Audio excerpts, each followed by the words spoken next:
Vamos falar de saúde da pele. O uso das redes sociais é cada vez mais frequente e, junto com isso, houve também um crescente aumento no nível de exigência estética por parte da população. A busca pela beleza aumentou e a busca pelo procedimento estético chamado harmonização facial também cresceu bastante. Ao vivo, recebemos o dermatologista Delmo Freire, que vai nos explicar como funcionam as técnicas para equilibrar a beleza do rosto, evidenciar os pontos fortes e melhorar a aparência facial. Bom dia, obrigada pela presença aqui no Sergipe no Ar, aqui na TV Atalaia. Bom dia Tamires, bom dia a todos. A gente que agradece. A harmonização facial é uma expressão que muita gente já conhece, muita gente já recorreu a um procedimento desses e está cada vez mais em alta. Todo mundo quer melhorar o ponto forte no rosto, porque afinal de contas o nosso rosto é o principal cartão de visita que a gente tem, né? Exatamente. Como é que funcionam as técnicas da harmonização facial? Então, existem várias técnicas, existem os botox, os preenchimentos, cada um tem a sua finalidade. A ideia é que existem tipos de rugas estáticas, rugas dinâmicas. Então, a ideia é cada um a gente fazer uma análise individual do paciente. Então, essa é a ideia de quando o paciente chega no meu consultório, a gente faz uma individualização do tratamento.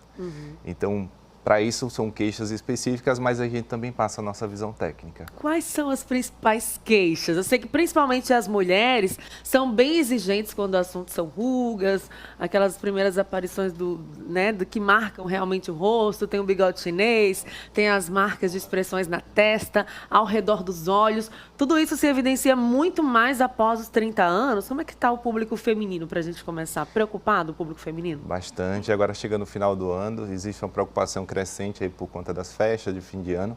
E, na verdade, se a gente for considerar assim, em termos de porcentagem, na verdade, essa é a época do ano que mais se faz procedimentos estéticos, exatamente em função das festas. Uma das coisas que se procura muito é exatamente por conta do bigode chinês, naquelas ruguinhas da testa, que se contrai muito, faz aquelas rugas aparecerem. Então, o Botox ele tem essa ação de travar o músculo, fazer com que o aspecto da sobrancelha fique aquele aspecto mais arqueado, e deixar o rosto com um aspecto mais afilado, mais harmônico. Então, como eu falei, é uma análise individual. Tem como a gente olha o paciente, ele vem com uma queixa específica, mas a gente tenta mostrar que, às vezes, não necessariamente é aquilo que incomoda, às vezes é o desenho da maçã do rosto que precisa trabalhar para fazer aquele efeito lift e atração. Às vezes ela está com uma queixa muito acentuada em região do bulldog, a gente tenta fazer o desenho do contorno da mandíbula. Então, é uma análise muito individual e eu sempre falo para o paciente, a queixa, eu sempre procuro saber o que é que incomoda, mas a gente tenta passar um pouquinho da visão técnica. É muito interessante isso, porque algumas pessoas não sabem, mas, por exemplo, o Botox existe para que a gente use antes que esse processo de envelhecimento se agrave, né? Porque congela a musculatura. Então, qual a faixa etária de idade em que se deve aplicar o Botox? Então, a média, 30 anos. Mas eu sempre falo, o Botox ele é feito a partir de uma necessidade. Eu tenho um paciente, por exemplo, com 25 anos e essas pacientes elas já têm algumas rugas aparecendo. E às vezes não chega necessariamente nos 30, então elas às vezes têm uma genética materna ou paterna que já vem predisposição a ter ruga, tem uma pele clara, uma pele seca, e isso já tem uma certa facilidade de começar a aparecer aquelas rugas precoces. Então a média dos 30, mas eu tenho pacientes mais novas que já começam a fazer. Como eu falei, depende da necessidade. A aplicação do Botox também evidencia, deixa a sobrancelha mais arqueada. Muitas mulheres buscam isso porque evidenciam o olhar.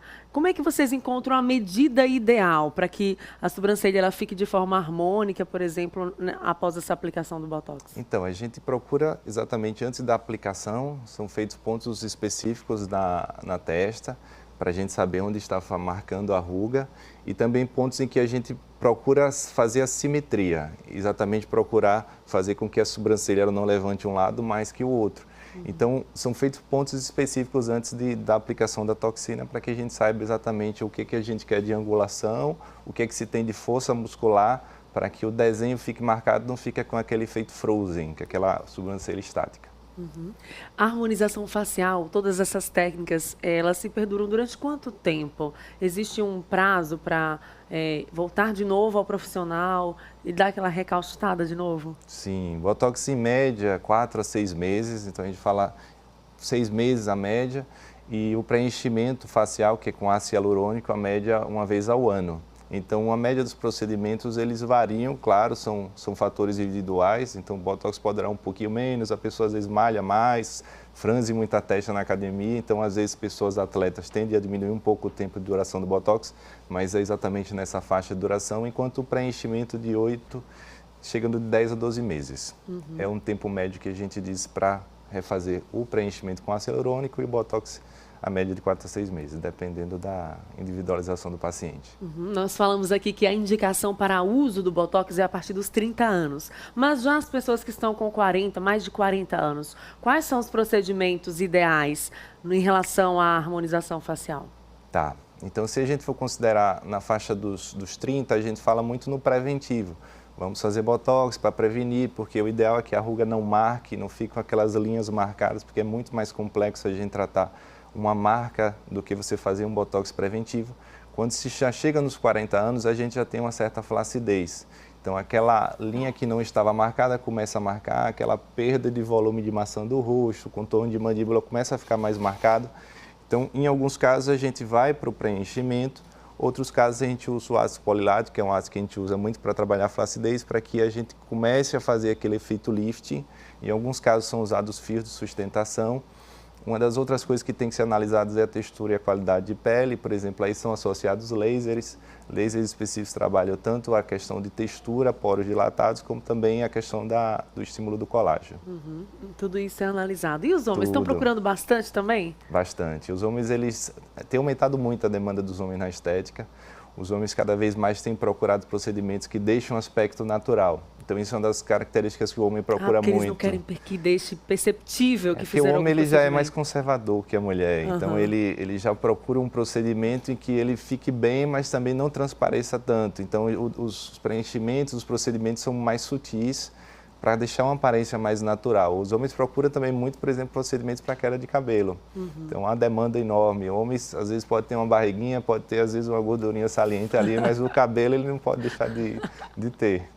É algo que realmente incomoda os homens. Incomoda bastante. E o tratamento para queda de cabelo, calvície, como é que é feito? Então, é feito análise individual, porque a gente pode ter as quedas genéticas ou pode ter quedas associadas a medicações, pós-anestésicos. Então, é feita uma análise individual, mas de uma maneira geral, os homens procuram muito para a prevenção da calvície. Então, se você previne antes que a queda de cabelo aconteça de uma maneira efetiva, você evita que ele faça, por exemplo, um transplante capilar. Então, quanto antes, já notou que começou a falhar, então o ideal é procurar realmente o profissional para correr aí para a gente fazer. Uma das técnicas, a gente faz procedimentos, por exemplo, injetáveis, nesses pacientes é feito em consultório, é feito muita aleritoterapia associada e procedimentos que a gente trabalha, por exemplo, como microagulhamento. Olha, já tem inclusive telespectadores ligados aqui na programação. Quero mandar um alô para o Rony de Umbaúba, ligadinho em nossa programação. Tá mandando até foto aqui com a TV ligada. Obrigada, Rony. Todo mundo aí em Umbaúba ligado em nossa programação, acompanhando a entrevista e também de outras cidades do interior. Sempre bom acompanhar. Interessante que cada vez mais também esse tipo de serviço está sendo uma democratização. Antes custava muito mais caro do que hoje custa, né? Essa democratização faz com que esse serviço também chegue para pessoas de diversas classes sociais também, né? Exatamente. Uma das coisas que a pessoa pensa assim, Botox é uma coisa que eu não consigo fazer, são para pessoas que têm um nível de classe social específico. Eu falo que não. Às vezes a toxina, hoje ela chegou num valor em que se você trabalhar, por exemplo, com creme anti-rugas, que você às vezes está no mercado R$180, R$200, e você às vezes vê um procedimento de um Botox, você vê que as parcelas, elas às vezes chegam praticamente equivalente ao valor de um procedimento ou às vezes até de um produto. Então, por isso que eu sempre digo, se a pessoa procura o profissional já lá nos 50, 60, dá um pouquinho mais de trabalho. A gente vai ter que associar técnicas, porque a gente já tem perda de colágeno, perda de gordura, perda de tecido ósseo, e tudo isso vai, de certa forma, ter que fazer uma associação de técnicas. Se eu procuro o profissional mais cedo, mais precoce, eu já consigo prevenir, eu já consigo deixar aquela estrutura do jeito que ela está. E aí eu consigo trabalhar de uma maneira mais lenta, gradativa.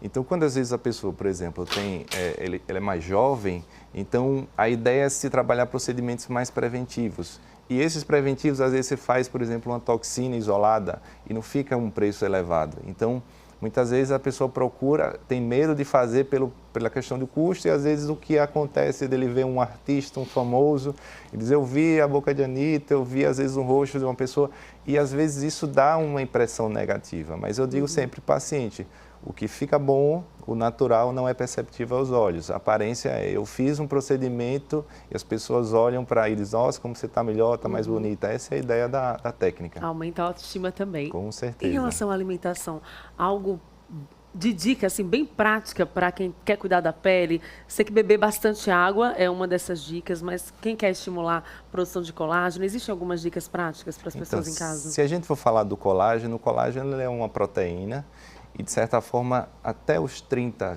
hoje se considera entre 25 e 30 anos, há uma perda progressiva desse colágeno de 1% ao ano. Então, se a gente for falar mesmo da alimentação, são carnes, frango, peixe, a carne do boi, ou o frango em si, o peixe, são alimentos que têm a proteína. Então, se você se alimentar bem de consumo de proteína, você tem o colágeno. Só que o colágeno, ele para ser absorvido, ele necessita necessariamente da vitamina C. Então, existe uma interação entre vitamina C e colágeno. Então, se eu for falar de alimentos ricos em proteína com vitamina C, aí entram as frutas cítricas, que aí já faz uma associação muito boa para estímulo de colágeno. A partir aí dos 30 anos, há enfim, o Conselho de Medicina, a Sociedade Brasileira de Dermatologia, já é uma discussão sobre a questão do colágeno, se introduz, se não introduz, é uma discussão se vale ou se não vale a pena, se a alimentação é suficiente ou se você precisa, por exemplo, suplementar. Então, eu sempre digo assim, vai de cada alimentação. Se eu noto que o meu consumo de proteína não está suficiente, às vezes eu faço uma suplementação de colágeno. Perfeito. A gente agradece, Delmo Freire, a sua participação aqui ao vivo no Sergipe no Ar, falando sobre justamente esses procedimentos que têm melhorado a qualidade de vida até das pessoas, porque melhorando a autoestima também acaba melhorando a qualidade de vida. Muito obrigada e bom dia. Bom dia a todos.